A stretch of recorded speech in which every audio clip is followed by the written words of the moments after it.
Karan is online, but we can't seem to talk to him. So let me figure out a better way to get this done. Hello, Karan, are you on Chrome? Because you need to be on Google Chrome. Yes, please.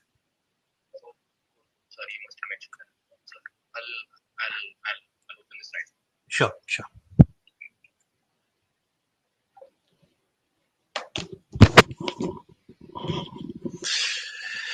Okay, third time's the charm. So Karan is going to rejoin us using Google Chrome, and which is the browser of choice for us on this platform. I think that got missed out in the conversation we had earlier. So third time's the charm. Hopefully we get him on now.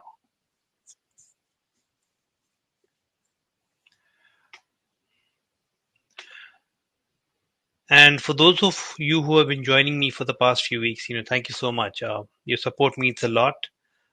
This is a podcast that we are still trying to streamline, and we've had some amazing conversations with guests in the past.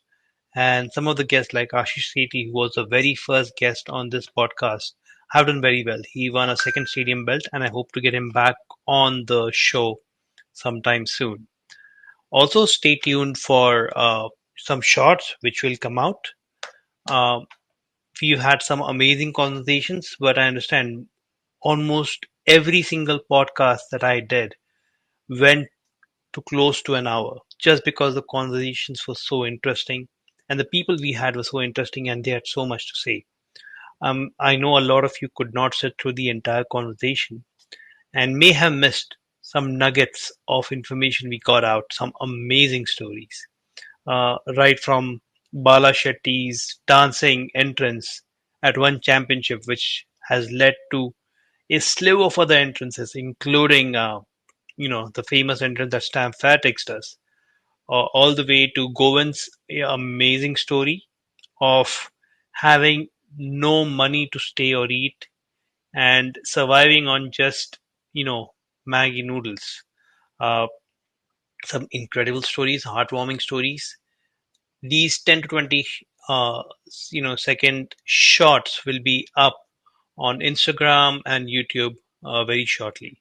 So stay tuned for that. Please do subscribe. It's a little difficult to find on Instagram just because the handles were not available. But if you search for the Vaibhav Shetty experience, it should come up. YouTube is fairly simple, as is Facebook. So if you subscribe to all three platforms, you should be able to, get access to all the shorts that I will be putting up shortly. We also have exciting news. I just got a confirmation about my guest for next week. Um, a very, very famous athlete, not from India this time, but from the Philippines. Uh, his father was a WBC boxing world champion, a legend in the Philippines. And when the son came in, people expected him to follow in the footsteps of the father.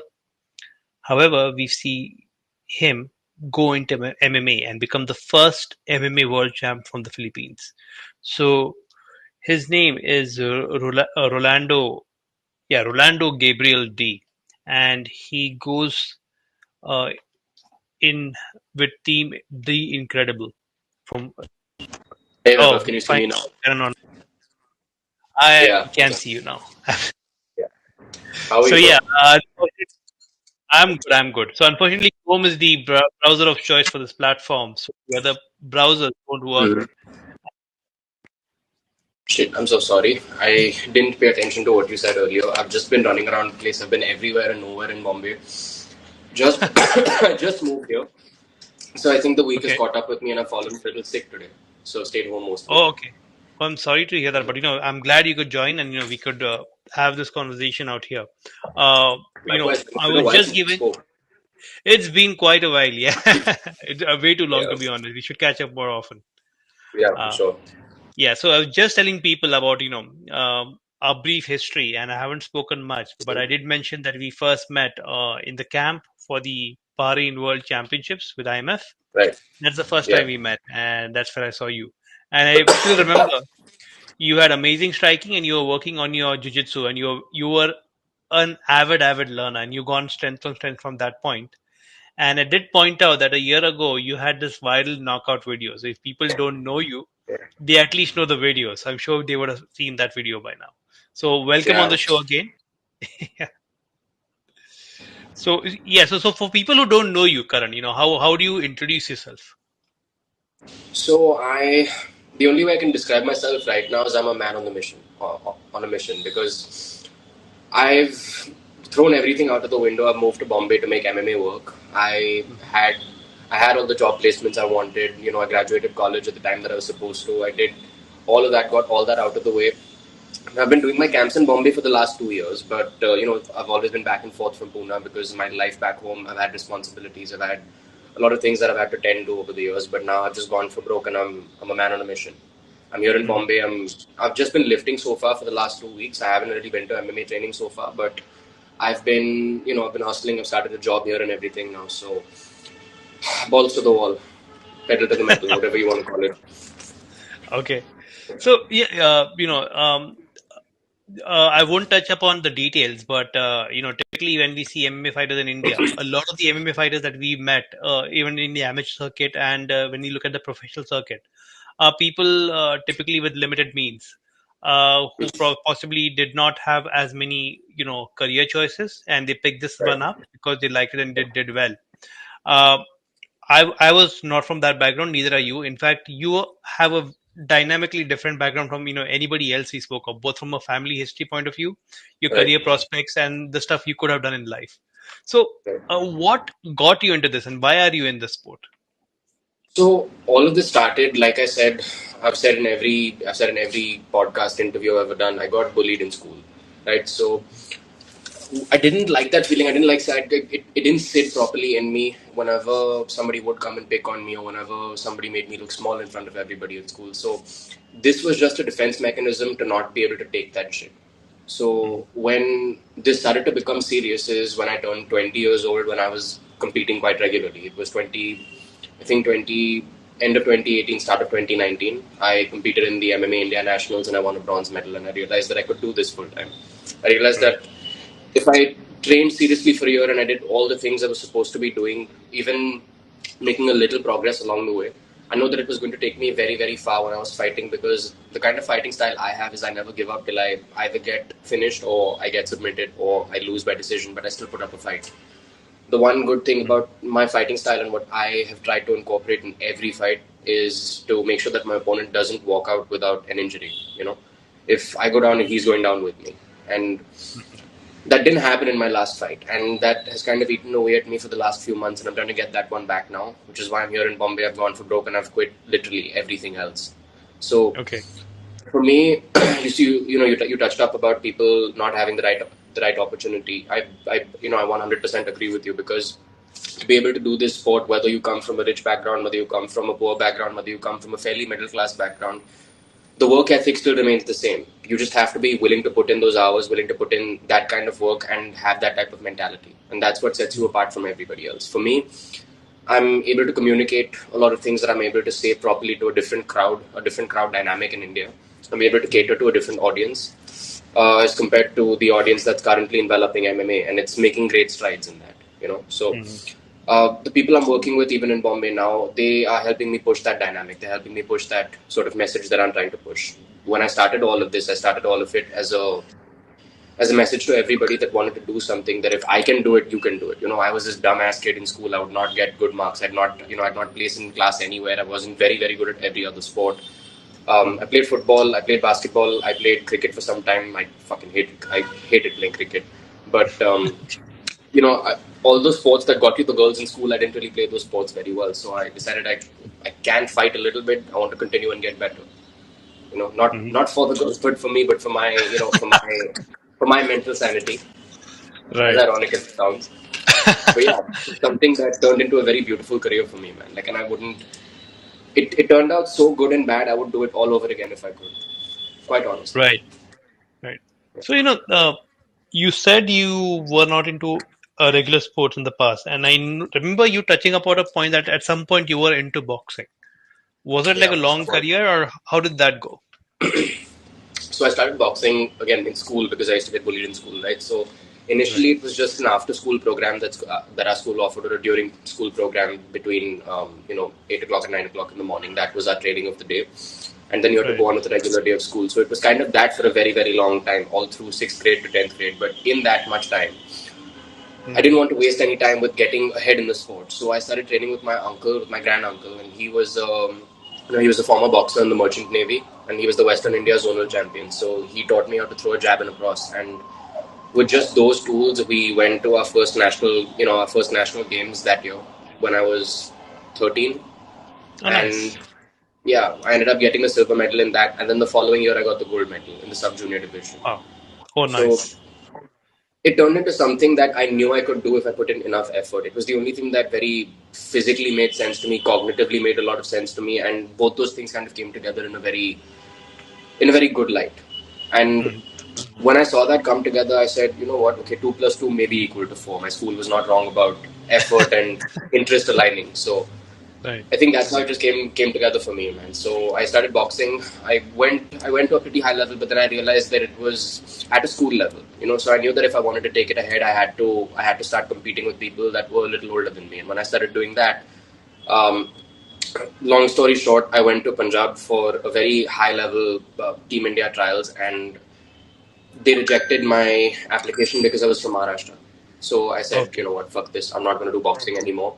I don't, Mm-hmm. I don't, you know, I don't want to be in a sport that has this much politics involved in it at an amateur Right. level. So I can only imagine what it will be like at the pro level. So at a very young age, I made the decision to kind of stop boxing for some time when I was 14, going on 15. Fortunately for me, that year, my family took a trip to Thailand for the first time. And Okay. I started doing Muay Thai when everybody was chilling back at the hotel. Everybody was chilling in the pool. I wanted to continue working out, so I went to the hotel in the gym. They had this little Muay Thai program over there, Mm-hmm. and they told me that I should go to a real gym, not a hotel gym. So I went to a Right. gym not too far from my not very far from my hotel. It's about 10 Mm-hmm. kilometers, but in Thailand, in Koh Chang, in very undulating terrain, 10 kilometers took me an hour and a half. So Okay. it was an hour and a half of training every morning on holiday. Mm-hmm. And I fell in love with doing Muay Thai there, man. Like I did it for 5, 6 days, but the things they taught me in those 5, 6 days was so much more than I had ever learned in all those years boxing. So Mm-hmm. different aspects of different combat sports intrigued me a lot, which is why I started doing jiu-jitsu as well in Pune. But that's a fucking long story. I'm gonna touch up on that a little later in the episode. But Right. yeah, so MMA came together because I genuinely like to find different ways of being able to take people out in a fight. So Okay. that's the only reason we are where we are today. That is awesome. That is awesome, man. What was your family's take on this? I Okay, wouldn't another very expect them long to be. thing. But initially, my parents were not very happy with me doing what I was doing because this is not a very normal career path for somebody that's led the life I've led. Mm, The life that you and I probably led is, go to school, go to college, do your masters, get into a regular job, work till you're 60 or work till you drop dead, right? right. So Mm-hmm. I, my dad was somebody that never went into his family business, and I think he passed that on to me. When he set up an empire for himself, I didn't really want any part in it. I wanted to build Mm-hmm. something on my own, and to me, fighting has been the only thing that made a lot of sense. So at 17 years old, when I went to my parents and told them that, you know what, Mama, Papa, this is what I wanted to do, and Mm-hmm. there's nobody to show them, you know what, this guy did it, I can do it. Anshul Jubli's come about now. When Bharat Right. Kandari went to the UFC, he didn't. I know he's making a comeback, but that was not exactly the performance that India was looking for at that point. So Yeah. there was nothing I could really show my parents to say that Indians are going to be super, super successful about it. I had to carve my own path. All the people Right. in Pune that wanted to do MMA didn't have somebody to follow. And Mm-hmm. my mission very slowly but steadily became like from becoming what I thought I would be was being this fighter that didn't really make a difference, a fighter that just fought to fight, for the sake of fighting. When I made my narrative about, you know what, if I can do it, you can do it, a lot more people started to do it in Pune. Like I Mm-hmm. started to spread this message. And I'm not saying it happened because of me, it happened because of the effort of a lot of different gyms and coaches in Pune. Mm-hmm. I did my best to try to push that ahead. I did my best to show that, to show a lot of kids in Pune that going to different clubs and going to party and hanging out with your friends every single day, night after night, day after day, it's not the way to go. You're not going to get ahead in life. You stay very stagnant like that. So I was the kid that used to sit alone in class in school. Anyways, I was always okay. I was always very, very okay being alone. So Mm-hmm. when that time came when I was in college, I didn't make a single friend in college. I was living this life of a professional athlete, even though I was competing as an amateur on paper. I was training three times a day. I was going to college. I was, be- before college, I would train. During college, if I had an hour to myself or 2 hours to myself, I'd use that to train. And then in the evening after college, I'd train for 2 hours. And Mm-hmm. then maybe do some jiu-jitsu later at night. So this was my life for 3 years. Okay. And not a lot of people know that because I never really made it a big deal. Mm-hmm. But today, when people ask me why I stuck around to doing that, it's because it's the only choice I ever gave myself. Mm-hmm. MMA is the only thing that I've ever done that's given me the type of purpose and type of drive that I wouldn't have gotten from any other sport, let alone any other career choice. Okay. Well, that's So interesting. That is intense. Yeah, that is yeah, so intense. showing my parents this side of me took a long time. So every day Okay. it was going home and telling them, you know what, Mama, don't worry about the black eye, it's fine. Don't worry about the broken nose, it's cool. I got this. I've got this. I've got this. I've got this. But it took pushing, it took showing them me getting onto that, going to the World Championships to Bahrain. Uh, Right. when they came to Bombay to drop me at the airport, that was the first time they saw me finally make something for myself through MMA. And that was Right. the day they believed I would do it. So from that day on, I've never looked back. Even though I Nice. lost in the World Championships in my first bout, I was like, this is what I was fighting for my whole life. And if I can do this, if I can overcome this battle outside the cage, there's nothing that can Right. beat me in the cage, whether I win or I lose. So I'm going to keep doing it Right. till the wheels fall off. Right. No, that is yeah, that is an interesting yeah background. But just if I remember correctly, you used to train with Ismail Haj in Pune, Yes. right? And he had an interesting mix of fighters, and he had some Indians. He had a bunch of Afghani fighters as well. In fact, I remember I fought one of his fighters in my debut match as well. Yeah, you did. Uh, Yeah. yeah, so yeah, he was a very interesting guy. But I'm assuming he had a big part to play in MMA coming around in Pune, or was it others as well out there? So he was what John Danaher now is to the jiu-jitsu community, the grandfather of the jiu-jitsu community of our generation. Uh huh. Ismail Haji is to MMA in Pune because he was the Got first guy that opened up an MMA academy, a full-fledged MMA academy with wrestling mats, with bags, and more than anything, skillful training partners and students. So you're talking right, about the Afghanis and the Iranis and everybody that came to that gym. right. Those guys were not very high-level fighters. A lot of them were. Don't get me Mm-hmm. wrong.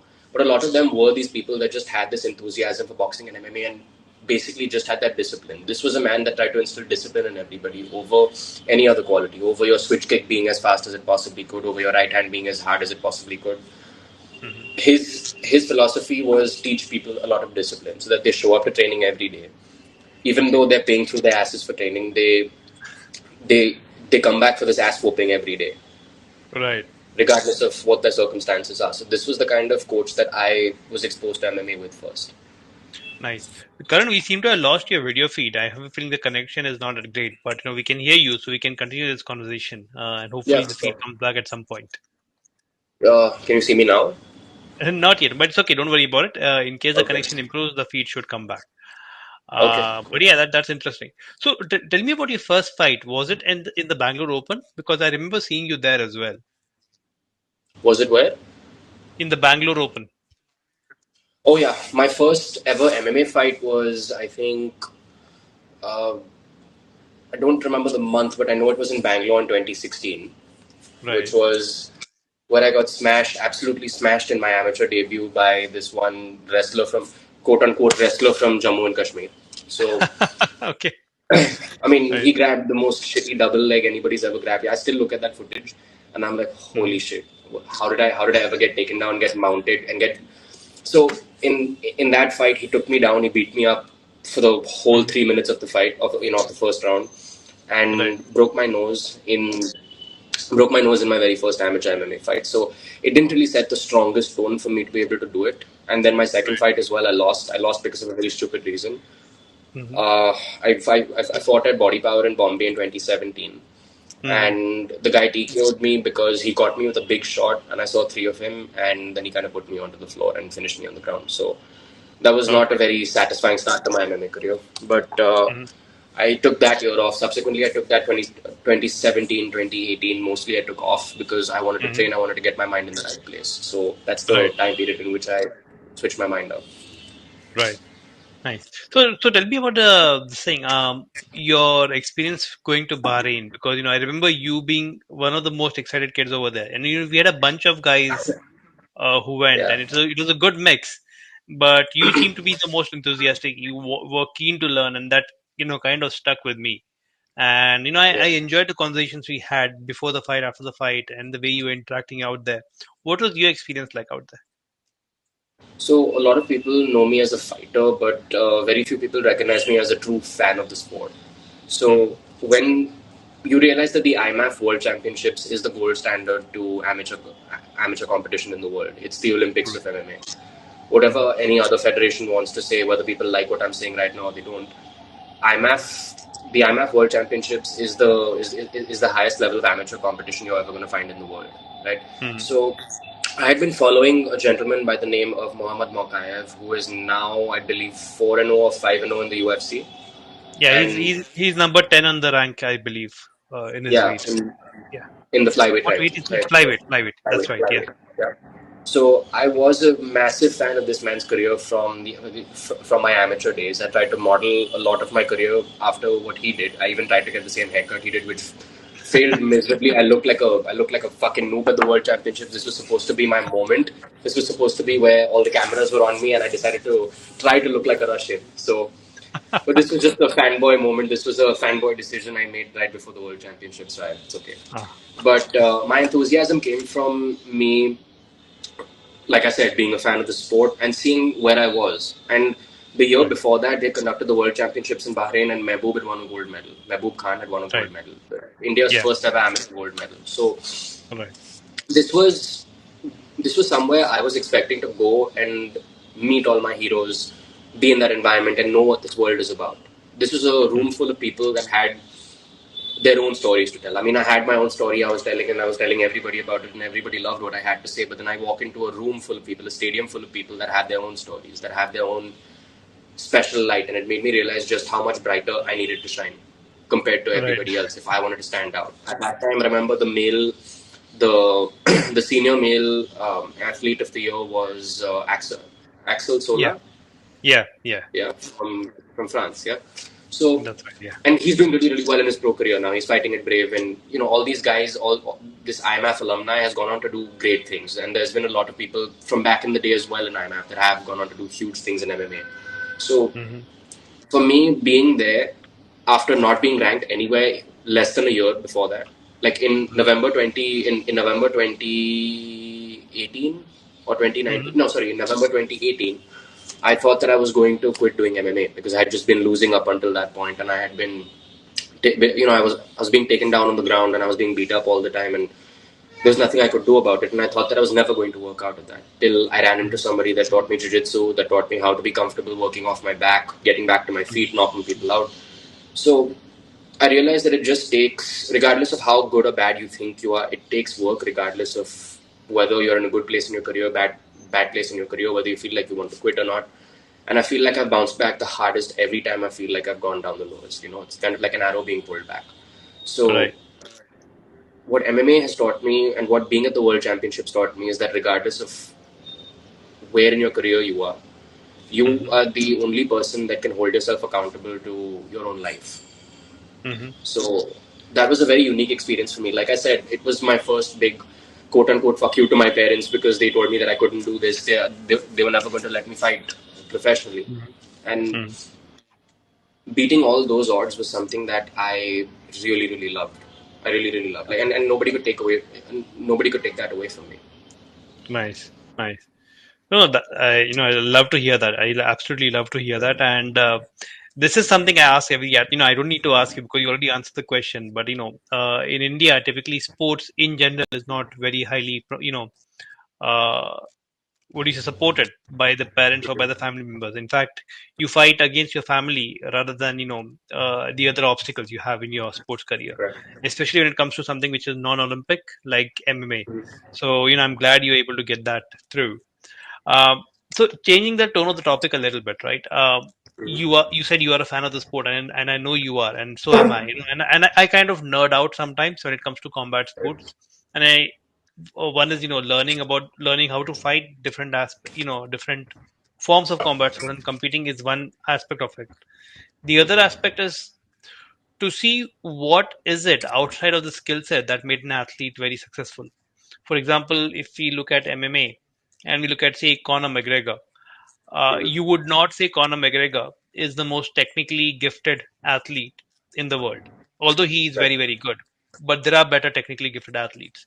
But what this man did for a sport, it changed the face of the game, right? I mean, the amount of money that we get in MMA and the exposure UFC got because of Conor was unprecedented. And that was mainly because of his showmanship. And Right. if I go even further back, Muhammad Ali, and this was very interesting. Muhammad Ali apparently very early in his career attended a pro wrestling match. And Mhm. professional wrestling is not really a combat sport, right? It's more of Right. entertainment. But he saw the promos the athletes were cutting out there, and he decided that boxing needs that kind of showmanship.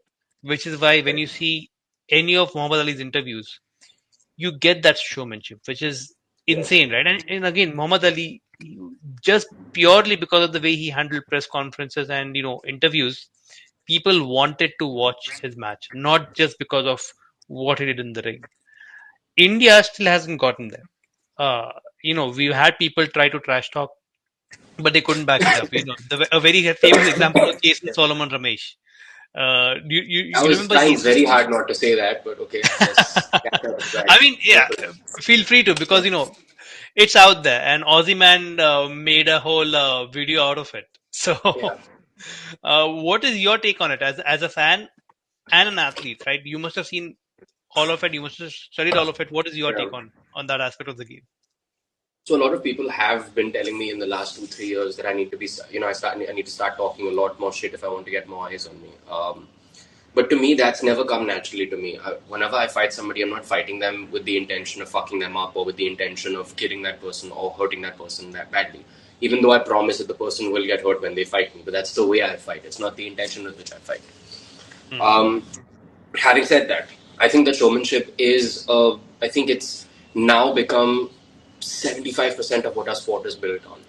Because if you Hmm. see Sugar Sean O'Malley, I'm not sure. That was probably the cleanest right hand anybody's ever landed in the UFC.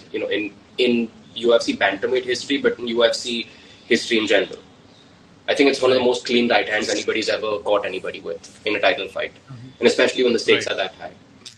So Mhm. today we get to tell the world that showmanship and everything does win you fights. It does get you opportunity, and that's a shining example of that, right? Right. So depends on how many eyes on you. Depends on how many people are interested in watching you either win or either fail, right? Right. So regardless of why people tune in, you need to get people to tune in, and what you bring in for a company. For example, Conor, Ronda Rousey said this really well about herself and Conor. What Yeah. Connor and I bring in for the company is what the company gives us, and that's why we Exactly. get paid well enough. So whether people tune in to watch us win or people tune in to watch us lose, they're still tuning in nonetheless, and that's creating numbers. That's getting pay-per-view buys. That's getting eyes on the sport. Right. So I think that showmanship is now become, I would say, 75% of what the sport is built on. But being able to have that 25%, which is your fighting, which is your fighting skills, which themselves should be 100% respectively before you Hmm. start talking all that shit. Because if you start talking shit and then you get knocked out in 9 seconds, like somebody we know, it hurts your career more than it can help your career, right? You become the butt of that joke. You become the butt of Right. everybody's MMA jokes, and you become a meme, and Right. that's detrimental to your career. Right. Some people take it in their stride, some people don't. But yeah, building an online presence, building your personality as well is really really important now. Building yourself as a brand. People that people that want Exactly. to watch and want to be interested in what they're looking at. So Hmm. I think that it's a very important aspect of MMA. But your fighting should be the crux of what you're doing. Right. So I'm glad you brought the topic of brand up, because that was something I was going to talk about next. Because showmanship is Right. one side of it, and it should go with your brand. And people should have a Right. brand in general in combat sports. That is no longer a choice. It is a part of pro combat sports. So everything you do, the moment you turn pro, right, you have to think of yourself as a brand, and you have to have products out there. The products could Right. be your fight, the products could be your merch, the products could be the small clips that go out there with your catchphrases. All of those are your brand, and unless you are working on that, or fine tuning those aspects to make sure that no matter where people go and what people see, the brand continues. So I'm glad you brought that up, and I think Yeah. India still has a long way to go as far as branding goes, of the athletes. But yeah, I hope we get there. Bridging the gap between communicating what a brand's message is, how that brand fits to an athlete, and how it translates to the rest of the public. Mhm. That's an equation only a one in a million person has. But unfortunately, the type of education system we have doesn't exactly teach us to be eccentric, doesn't teach us to be out there. So I mean, yeah, when you it's not just, communicate, yeah. Sorry, I'm go sorry, on, didn't mean to interrupt no, you. no, go It's on, go it's on. not just about being out there. It's about understanding what you are, and can you bring it out in a way that appeals to the public. I mean, you maybe like George St. Pierre, GSP. Mhm. He doesn't trash talk. He's not the most flamboyant speaker on the mic, but when he was on the top of his game, he was moving tickets. He was selling merch. Same with Khabib. Khabib is not a trash Right, talker either. not at all. But yeah, his brand, his personality, and his what do you say, personal values, they came together so well that it just worked. So yeah, sorry, I didn't mean to interrupt you there, but yeah, go ahead. No, not at all. I completely agree with you about Khabib, GSP, even this one, for instance. Khabib's brother, Omar. Is his Yeah, name Omar or Usman? Which one is it that's in Umar, Bellator? Umar, Umar, Umar, Umar. right? Yeah, Yeah, so Umar is one of the nicest guys. Like, you'll never see him have the serious face that his brother did. You'll never see him have that. You'll never see him have that kill you look that he had, that every other Nurmagomedov in the family has. He has right. this very bright smile about him. He's got this good vibe about him, and he's a true champions champion. And he's only 24, 25 years old, Yeah, right? right. Which is insane to see. So to see somebody put all those things together, his brand and what the Nurmagomedov brand is built on is let your fighting do the talking. Hmm. And Connor's brand is the amount of trash talk that he can fight. Sorry, Right. the amount of trash talk that he can put out and then fight and back that Hmm. up. So I'm Right. sorry I'm not explaining this in a very clear way. My brain is a little all over the place with this question, but what I'm trying to say is that what what stands out about you is what you need to show the rest of the world. And unless you have that, unless you know what that is, everybody has it, right? Hmm. To me, I'll give you the example of me because this is all I can relate to the world with. Um, to me, I know that if I can, you can. That's my message. Hmm. I'll do it because I want to show people that they can do it. That it's not Right. impossible. That if you put in enough effort and you put in enough effort outside the gym as well to be able to give energy to the sport, you're going to Hmm. flourish. Hmm. uh, Right. Connor's whole philosophy and Connor's whole aim with getting eyes on the sport is do it by any means. He, in the most literal sense, is the Elvis Presley of the MMA world, right? He kicked down the doors to making all the dumb mistakes that a rock star should be making or a fighter should be making, respectively. So Right. he's the one that showed everybody that, you know what, you can fuck up and still do it. People will argue that John Jones was the first guy that did it, but I think Connor did it in a far more spectacular fashion and a far more He did. illegal fashion. So Right. is so everybody's antics make them who they are. John Jones came to be the GOAT because of his vicious fighting style, but what stood out about him most were all his arrest warrants.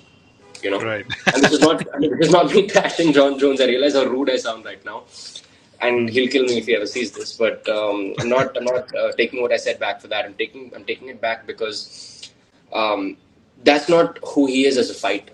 That's who he is as a person, and that's his personal demons that he's putting off. But that's getting a lot of eyes on him. You know, it's helping his credibility as the bad guy. If he can't be the hero of his own story, he's sure as shit going to be the villain in everybody else's story. And Right. that's a storyline that sells. Right? Every fight that he's fighting, when he fought Cyril Gane, people are looking at Cyril Gane as the nice guy. Right. A light heavyweight coming up to face a heavyweight was the bad guy. Imagine how good John Jones has to be able to be the bad guy even in that situation, right? Yeah, So, absolutely. Right. so that aspect of him stands out. Him being the best ever, him being untouchable, Hmm. is what sells. Is what people want to see. About DC, Right. they wanted to see that fat belly fucking jiggling around the whole, around the cage. and that sells. But he's got phenomenal wrestling, and his fighting speaks for itself as well. And he was Right. fantastic on the mic, and even now as a commentator. I argue that he says some very controversial things on the mic, but that's just my personal opinion. Um, Right.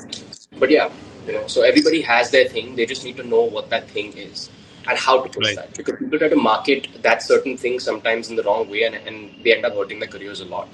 Like Right. With Sean O'Malley and his uh, love for weed, he's Hmm. marketed the shit out of it in a very subtle but very good manner. All his Right. merch is funky colors. All The his man, yeah, the man is a walking psychedelic billboard. I mean, with Yeah, the tattoos and the color of his hair, it's amazing. Yeah, you're right. yeah. So it shows you that literally anybody can do it if they just try hard enough, right? Right. But they have to know what that thing is. As long as you know Right. what that thing is, you can keep walking that path smoothly and without having to look left or right to see what your next move is. A lot of people in Right. MMA in India, why I say this, a lot of people in India in MMA, they're Hmm. looking left, right, front, back, up, down. They're asking everybody their opinion, and so they're not listening to themselves. They don't know what Right. is going to make them different and Right. what make them stand out. A lot of Right. guys that have recently gotten on this MFN 13 card, like Hmm. Satyam Kumar. Now, Satyam and I were set to fight back in 2021 or 2022. Hmm. I can't remember.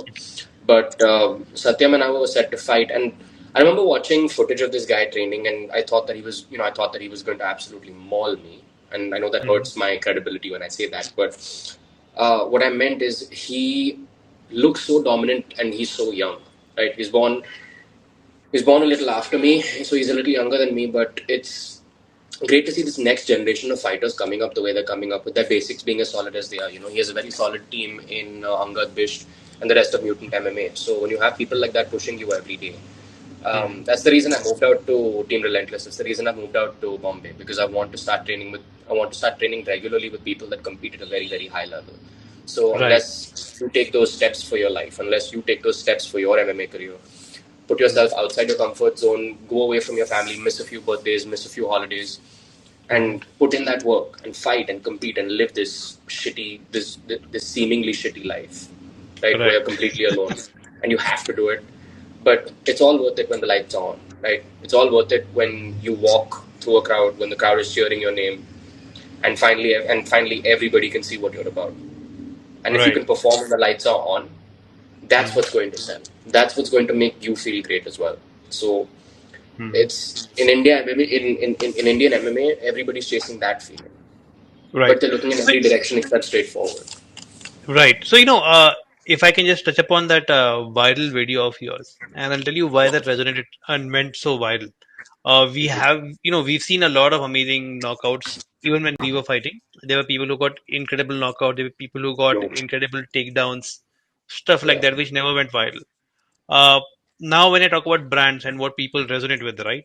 As far as I know you. There are two qualities which stand out. One is you have respect for the game and your opponent. That is number one. And number two, you have a fuck around and find out attitude, typically, yeah, which is what I see. And if you look at that clip of yours, when you knock the person out, you go in for a fist bump. That's showing respect. The guy disrespects you. You have this subtle nod of your head, saying that you know what, you fucked around. You're gonna find out now. And the very in next that, second, yeah, he's down. yeah, go on. Yeah. Yeah. So yeah, go ahead. Yeah, What do you think? no, no, no. In that little nod, I saw him nodding back at me and saying, kind of like sorry, like he put his hands up like that and said, "Okay, I'm sorry." And then I was a little too pissed, so I threw an overhand right and then a left hook. So Yeah. all through that summer, I was drilling these two punches a lot on the bag. And when you're Uh-huh. doing bag work, you kind of go back to the things when you're tired. You go back to the things that Right. you're comfortable doing, right? So these were things that I had just drilled out of muscle memory, and Hmm. it came out in the most literal way where I just saw this guy like a heavy bag in front of me. Now I'm not boasting. I'm not saying it in that sense. I'm saying it because when instinct takes over, when Hmm. instinct takes over, and it's not you that's in that cage, it's the person that's been training all those months. It's the entity that's been training all those months. It's the entity that's been Right. doing all those drills again and again and again. And in that moment, something snapped in me, and I was just like, okay, fine, you want to find out? Let's find out. And then right, left. And then I tried to throw another right hand, but that missed. But if that Hmm. landed, I don't think he would have been conscious. So Right. So yeah, you I see, just thought it super disrespectful, exactly. man. Like, yeah. So, It is, and in those few seconds, we saw an entire movie being played out. If I can put it in that way. And that's what I loved. That's what I know most fans loved, which is why it went viral. When you talk about viral videos, it's not about getting the cleanest strike, it's not about getting the best technique out there, but it should communicate a story. And we live in the world of shorts. People want to see short reels, the stupid TikTok Yeah, reels, which in India there's no TikTok, but yeah, we yeah, live in a YouTube terrible and Reels. generation now, man. Yeah, Yeah, your small clip, which said the entire story, was one of the best reels we could have seen last year as a fan of the game. So again, thank you for that. We loved seeing that. oh, thanks, man. But yeah, for me, that is your brand. That entire situation that we saw out there, that is your brand. Fuck around and find out. I'm sure Yeah, you're gonna develop further, get deeper into what you are as a person in the fighter as we go ahead. But don't ever lose this, because that is what makes your fight exciting to watch. Um, and yeah, one thing I want to touch upon. When you enter a cage, you have a game or a strategy in mind, and right. sometimes it works, sometimes it doesn't work. But sometimes it takes guts, or I would say sometimes some people will say it's stupid, some people will say it's courageous, but you take a call that what, XYZ is my strength, but I'm working on something else, so I'm Right. going to try something else in the cage. And with you, your striking has always been great. And I remember you were working on your jiu-jitsu, and you went into a tournament, I think it was in Hyderabad, and Yeah, you said, Hyderabad. I will only do jiu-jitsu. And you finished opponent after opponent using submissions. Yeah. So how, That how, was how does that go? Can you describe that entire journey, that thought process, and the experience? so in the World Championships now, prior to this tournament, I had lost in the World Championships via Americana to Ahmed Ghazi Magomedov from Russia. And that's something that stuck with me because I had worked so hard on jiu-jitsu and I had done so much to try to get better over the course of months prior to that. Uh, Coming back from the World Championships, I had to give 48 backlogs in college, and that was something that pissed me off a lot every day. The only thing I could do, the only thing I could do properly and still work on my weaknesses was jiu-jitsu. Hmm. So there was this gentleman I was working with. His name is Mr. Sean Loyal. He trains out of Warriors Cove in Gurgaon now, but he was Right. studying in Pune. So we had got jiu-jitsu mats, and we trained in his apartment that was not too far from my house because he was studying in Pune. So Hmm. we'd got mats, we set them up in his apartment, and every day, either after college or before college, at maybe 5 in the morning or at 11:30, 12 at night, after he was done with his assignments, I was done with my work, we'd just roll till like 3 a.m., 4 a.m. And that was us putting in all those hours that we had to and still going ahead and, doing the rest of our days. So Right. when I entered that tournament not with the intention of, I didn't even enter with the intention of winning gold medal. I entered with the intention to showcase my newfound jiu-jitsu skill and my newfound love for jiu-jitsu. Hmm. So when I caught opponent after opponent with with three consecutive arm bars, that was Yeah. me putting an exclamation point on, what, if people say I can't do it, I'm going to go ahead and do it and show you that I can. And I'll do it not once, not twice, but I'll do it 3 times and I'll show it to you.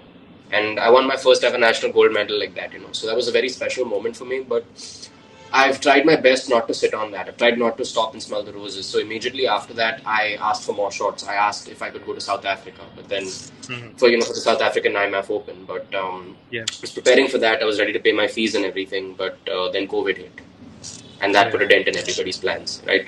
So finding Right. my feet after that was a little bit of a struggle. But since you asked about the tournament and my gold medal and and jiu-jitsu being such an integral part of my journey, Hmm. there you go. Okay. Nice.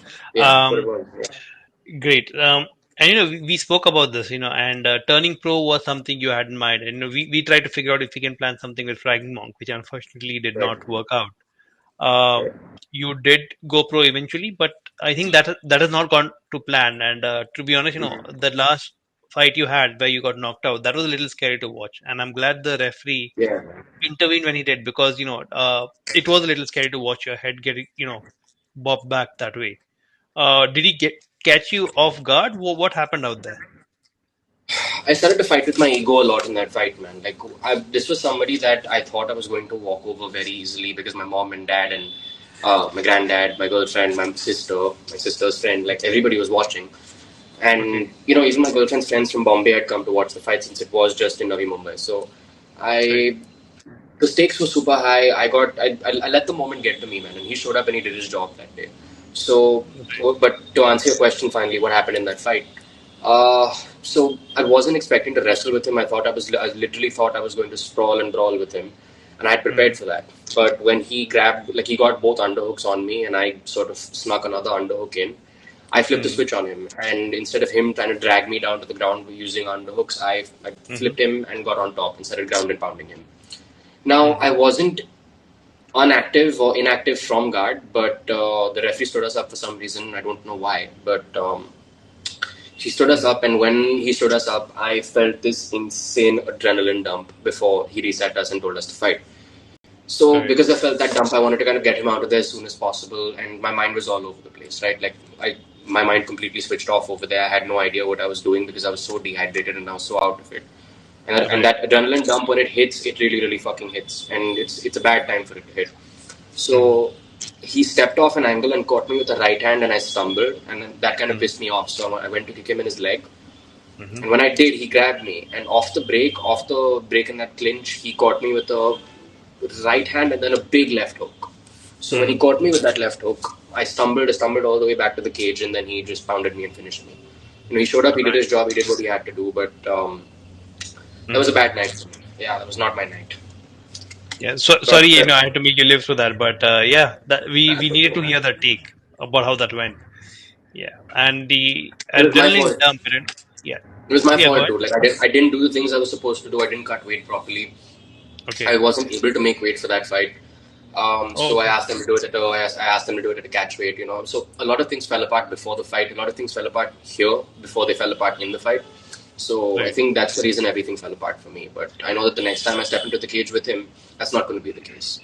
How much do you typically cut in terms of weight? So I don't know how many people are going to believe me, but when I cut weight for this fight, now this was me fresh off of my trip from Thailand.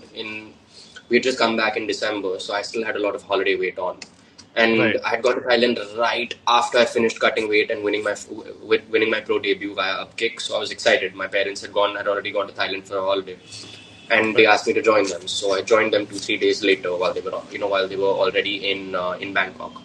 So Mhm. joined them in Bangkok, and we went on this. I went on this eating binge through every city that we went to. I was eating close to 6,000, 7,000 calories a day. Wow. So my weight I weighed in at 61 kilos. I went up to about 74 kilos at the end of this holiday, which was 2 weeks Wow. long. Okay. So severe jump, but I was naturally quite big around that time as well. So I cut from 74 to 61 for my first fight, little Hmm. less 71 to 61 for my second fight, but I only got to 63. I couldn't get it down to 61. So Okay. I was a little off. I was off by about 2 kilos in my second fight, but that was also because I just managed the weight quite badly. I thought that I did it once. I did a water Hmm. cut once. I'm going to do a water cut again, and I'm going to manage everything. So I sat in the sauna three Hmm. 4 days before the bout. I cut about 6 kilos over the first 3 days of the weight cut, like off fight week, and then the last 2 days I just did a water cut. So that kind of Hmm. fucked me up completely. And then Hmm. while rehydrating, I went to have tacos and nachos and stuff like that. So it wasn't really the ideal way of putting all the good salt and good fat back into my body. So Right. I kind of fucked up over there. And Hmm. then come fight day, I fucked around and I found out. Yeah, sometimes it's not just the other guy doing well. It's about what went wrong with your preparation, and this Yeah, is try not to something make I this an learned a excuse, little. right? But Yeah. this is just what went wrong for me. Because if Right. I try to hide behind that reason that I wasn't hydrated, I wasn't this, I wasn't that, it takes away from the good that he did. He beat me on that day. He showed up and he did his job. And No, that's the bare minimum. absolutely. Yeah, So not taking anything away from the guy, but when we enter cage, we need to make it as difficult for the other guy to finish us as possible. for sure. And this is something I realized a lot more once I came to the US. Uh, and this is something somebody told me out here. Your brain is the Mhm. first body part to get dehydrated, and the last Yeah. body part to be rehydrated. And if the brain is not rehydrated, even if you have an iron chin, just a jab can cause a concussion, which typically You've does seen my happen. chin. You've seen that I have a decent chin. I don't fall to punches Yeah, very easily, but 4 ounce gloves and dehydration are a bad combination. So they're horrible. Yeah, yeah. they're horrible. And Yeah. that's why it got me thinking. But in India we never think of it, because in India typically we keep fighting in the wrong weight. You are one of the few people I think are still fighting at the right weight that you should be fighting at. But Yeah. I can tell this about me. I know for a fact I was fighting at the wrong weight, but I was too lazy to cut further, and I was just bulking up. And when I came out here and I fought in 185 like I always do, Mm-hmm. although that was not MMA, that was a kickboxing match. The guy opposite me in New York was Right. 6'5", which was ridiculous. Oof. And the next fight I fought, the guy was my height, but he came down from 230 pounds to 185, which again, there was a massive difference in strength. So it's this Yeah. very fine balance once you turn pro. You need to fight at the right weight. At the same time, you need to make sure you're not dehydrated. And getting that right Also is the very, right very important. matchups.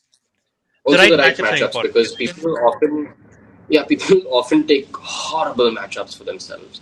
And it's not Yeah. like I can walk into the same cage as Kantara Jagasa just because he's a bantamweight as well and expect to do well against him. Right? I'm not saying I'm not Right. as good. I'm just saying that I'm not at that level yet. So I know that I have a lot of work to do. A lot of people in Right. India take chances they shouldn't be taking, short notice fights they shouldn't be taking just for the opportunity, and that in turn hurts their careers a lot. So if your Right. intention is to go to the UFC, your intention is to, I'm not saying get a padded record like some people we know who I won't mention, but Well, I'm gonna mention them, but yeah, go ahead. fight, go for it, man. Vaibhav Shetty Yeah, said it, not you me. go. But No, no, you go ahead. You go ahead. Yeah. yeah, so when you set your career up in the right way by taking the right fights, now for me, I've been somebody that I want to face the toughest guys, even if it means I get knocked out or or I get injured. I never wanted to cherry pick my fighters and make my career look overly easy. So the fact that I have this adversity early in my career, I know that I get to tell a very cool story whenever I come back, whenever I do step in the cage again.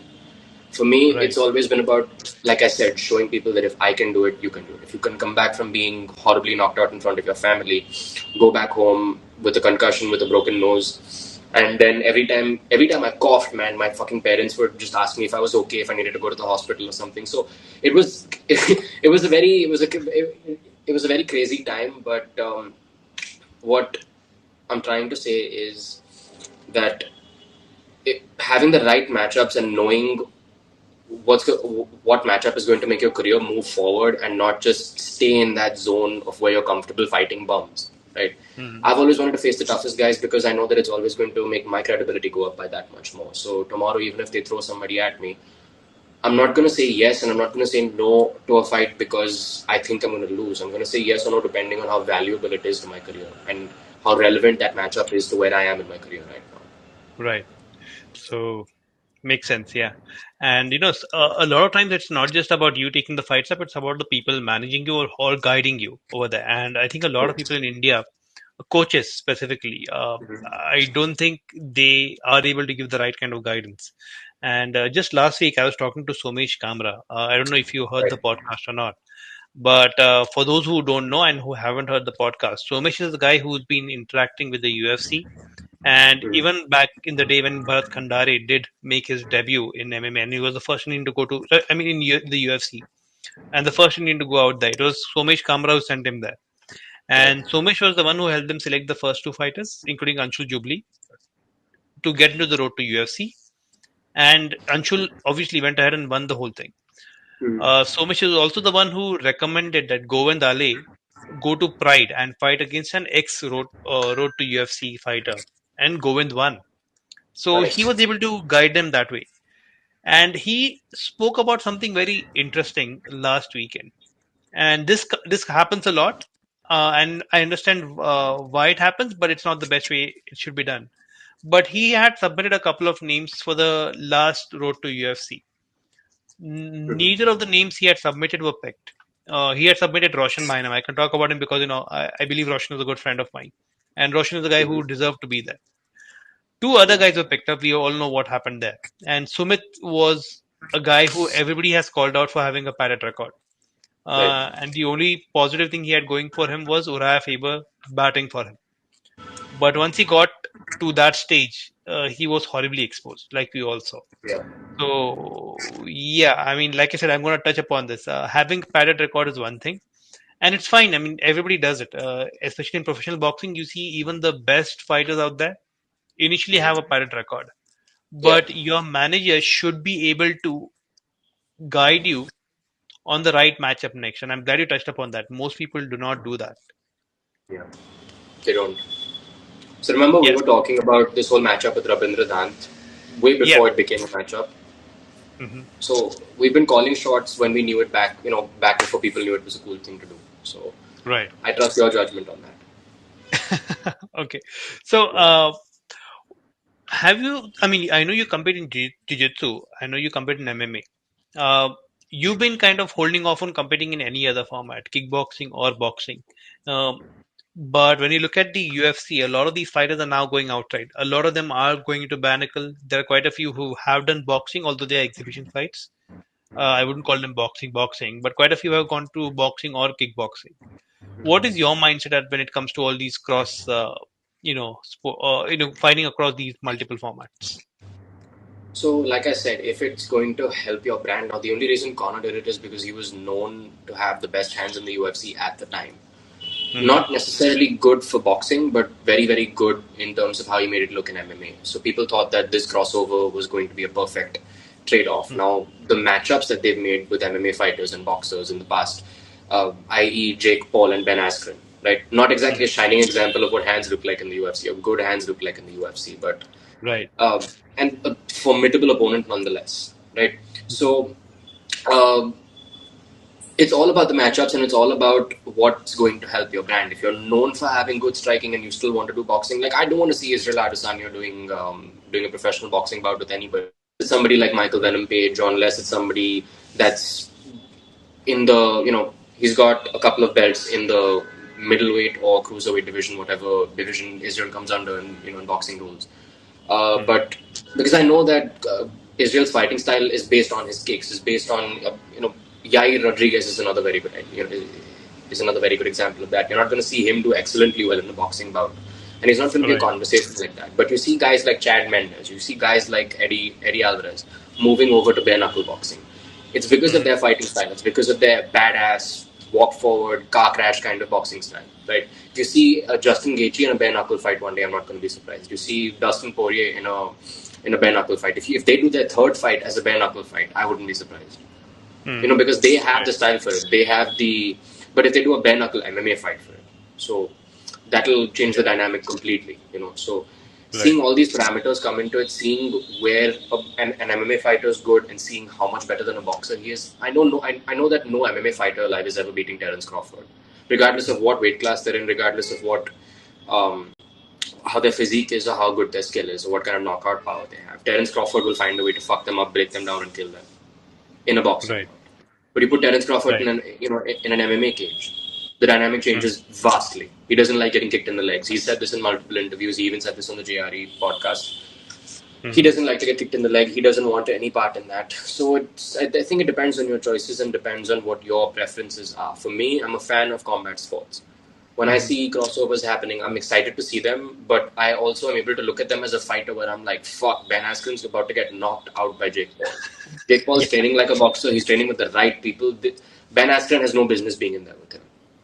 Right. And So we can call all the shots on the balls, but they are legit. They are legitimately skilled. As far as boxing yeah, they goes, really, they really have.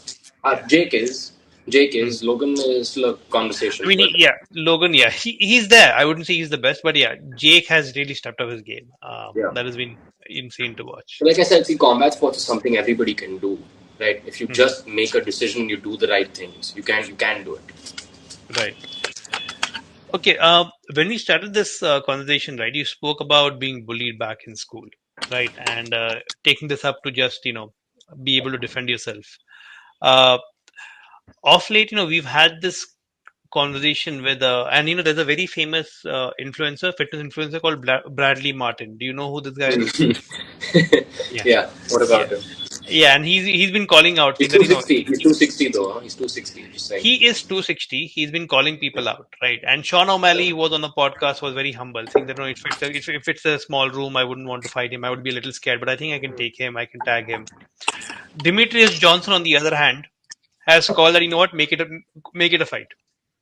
Even if it is Jesus fight, Yeah. make a fight, and we'll go Yeah. I for it. would. I would pay good money to see that. I'd pay great money to see that. Yeah. Yeah, but what's your take on that? If say I a think 260-pound bodybuilder comes up to you and says that I think I can beat you up, what would go through your mind? if I'd even say this about Bradley Martin, dude, like he's a big guy. He's a very, he's very physically strong. He can do a lot of things to me, Hmm. based on his general physique. Right. But if it came down to a fight, I know for a fact that me personally, I'm very wily. I won't let that happen. I'm not going to let him pick me up, slam me, let him bicep curl me off the floor, try to catch him in a triangle. I know that I Right. have to probably get his back. I know that I probably have to get in full mount and, secure all three, all 3 points on the ground if I want to ground and pound him or if I want to try to choke him out. You have to look for the right things to beat a much bigger person with, because if you try to go, if I try to outmuscle him, that's a battle I'm not winning for sure, Right. because he's 260 and he doesn't get tired of mentioning it to everybody. But yeah, Right. but I know for a fact that if I did the right things in a street fight, I definitely take it. But that's the Gotcha. confidence fighting gives you, right? So forget about me. But I know for a fact that if Demetrius Johnson, the Mighty Mouse, fights him, Hmm. Mighty Mouse will rip him limb from limb, get his head off of his shoulders, rip his head off of his shoulders, Hmm. and he's going to make a lot of bodybuilders realize that they need to start doing a lot more cardio, because Right. all Mighty Mouse has to do is wait for 2 minutes for this guy to get tired and then manhandle him. Right. Uh, Absolutely right. And Mighty Mouse is the guy who faced Rotang in a custom rules fight, right? Where the first round was Yeah, Muay Thai and second second round was was MMA. MMA. And Yeah, he lasted the entire Muay Thai round. And the moment MMA started, this guy put Rotang out. So yeah, yeah, I don't see this going very well for Bradley Martin. But yeah, yeah, I'm glad for we sure. agree on that front.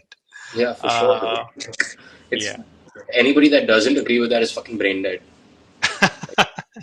Yeah, it's been a little insane, and I talked to a few people out here who are not in the sport, or rather in karate. And Right? I don't want to knock on karate because there are some very good fighters from karate who have transitioned to Yeah, MMA, like George St. Pierre, who did very, very well. But most karate, trainers out here run McDojos. And here I'm right. in the US and in India, it's probably even more so. I don't think they realize really what it takes to actually be a fighter. But yeah, that's my take. If somebody takes offense, they take offense. But yeah, that's my take on it. Um, are you asking for my take on it? I think so. Yeah. Yeah. What Okay. do you think about the So karatekas? I've not really been around the karate culture enough, but from what I know, they're very big on customs and traditions, and they're very clannish from what I've seen.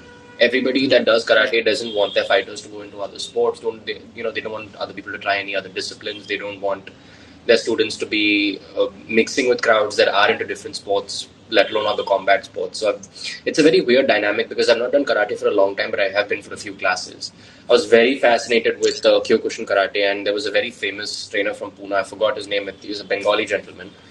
Hmm. But all of my older brothers, like my cousins and everybody, had gone to him when they wanted to do something active when they were in school or they were in university. So um, Right. So from yeah, what they've told me, yeah, from I what think they've told me, it's become yeah. mostly about conditioning, making your body strong, and being able to take a lot of punishment. That's what it's become about, and being able to walk through that in a very stoic manner. That's something that they're trying to instill in people a lot. Right. So that's why again that is what a lot of people do claim, and some of them are legitimately going down that route. But then I look at the Olympics. Did you follow the last Olympics, the karate uh, uh, bracket? Were you able to see that by any chance? There's a karate bracket in the Olympics. Yes, and the guy who Uh, won is the guy who got knocked out because full contact is not allowed. See, that's bullshit. Exactly, That's exactly. bullshit, dude. Come on. How do you win a fight by getting knocked out? That is exactly my Yeah, point. I don't think they really yeah. realize because they say we are quick, we can touch you really quick. But yeah, the format allows you to win a gold if you get knocked out. So I don't know. That's But ridiculous. Yeah. yeah, but as Go far on. as the clan mentality goes, I believe we have experienced that because Yeah. not because we were in karate, but a lot of people running MMA these days come from a karate Yeah. background. and Yeah. they may be coming from the right place, but it's very weird because in MMA we don't have that culture, but they bring that culture out that don't go to another federation, don't fight under the other promotions, don't fight unless we are there, stuff like that, which is a little ridiculous in Dude, my people opinion. say MMA fighters are modern day gladiators. I say MMA fighters are modern day hookers, man. Come on, like you go where your manager or your pimp tells you to go to fight. You do what your coach says. That's the person that's giving you all the advice to do what you have to do skill wise. So MMA fighters are treated like athletes, thankfully, at the highest level, but everybody knows that at the lowest level or at a level that's even fairly intermediately well, or sorry, intermediately well off, they they aren't the ones that are able to call shots for their careers, right? Right. So the one thing that MMA fighters do have over any other sport is their adaptability to be able to say yes to doing what they have to do and then go ahead and doing it. And Right. that's also the attitude a lot of promoters have, because a lot of promoters don't get a lot of say in a lot of things. So Mhm. it all depends on who's pushing in the money for that event, or who's pushing in the branding strategy, or the marketing strategy for that particular event, like what the message of that event is. Right. So I think that a lot of times where older and more traditional sports come into play, people want to see that sort of discipline on an amateur level at least, because they're the people that are running it. They're the people that want to call those shots, and they feel like they still Mhm. can call the shots. But when all these MMA fighters go to these pro promotions, there's almost this culture shock. MMA fighters, all professional MMA fighters making their debuts, almost feel like fucking immigrants going to a new country and figuring everything out. Yeah. So That's right. there's lines you have to stand in, there's people you have to speak to, there's things you have to understand about the new world, about the big bad world, and you Mhm. have to go in through knees and elbows to somebody's face. So Right. there's a whole new dynamic when you're entering the pro scene. So whenever you see people from these traditional sports backgrounds come into MMA, there's, like I said, a culture shock, and then it's hard for them to accept, which is why people stay in the same place and they can't move forward. They Right. expect it to be like that sport when it's its own sport on its own. And Right. what you eat is what you kill.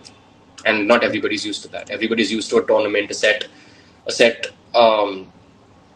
structure by which they're going to compete a certain amount of times of year, a Mhm. certain amount of times in the year, and they know that there are three tournaments. With MMA, even as an amateur, both of us know that Right.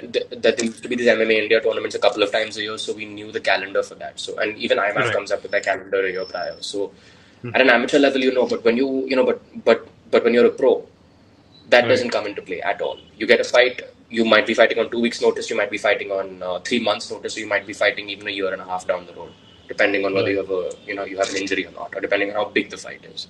So Right. navigating that is very hard for people because of these traditional sports backgrounds. So I say keep an open mind. If you're coming from a traditional sports background, keep an open mind about anime. Right. Great. You know what? We went over an hour, which is surprising. I did not even realize that. But yeah, Damn, it's been amazing talking to you, man. And I likewise, don't want man. to hold you up too longer, and I don't want to bore Not the at all, fans not with at all. a longest podcast. But I'm sure this was enjoyable to everybody who tuned in. But thanks I again, hope so. Karan. Thanks a lot for joining me. And Thanks any for having parting me, words man. for the people listening in? Any parting words for the youngsters in the game, or anybody listening in? Don't do drugs, stay in school. Just, Don't do yeah, drugs, stay in school. Okay, yeah. sounds good. Anyways, thanks a lot, Karan, for joining us, and thank you Thanks for everybody having who me. tuned in. I'll see you soon. Okay, and catch you all on the next week episode, where I'm joined with Ronaldo from D Incredible. Thank you so Yeah, much. let's go.